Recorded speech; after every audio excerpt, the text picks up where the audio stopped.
It's January 1st, it's 6 p.m., and look at what I got!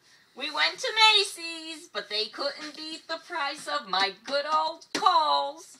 We had Kohl's Money Dollars, and with those Kohl's Money Dollars, we got the Mercedes of food processors.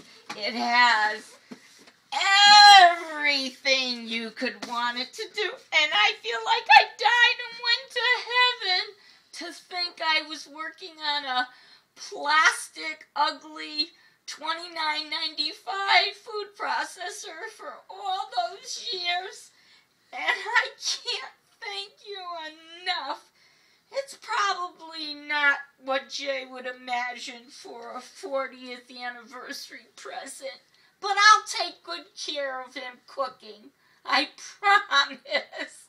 But I'm so happy. I can't tell you what you've done to me.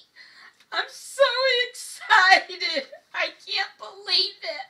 And I'm going to make you something good too. And I promise you're going to get the little one. I promise you. As soon as I get it cleaned up and find it in one of the boxes.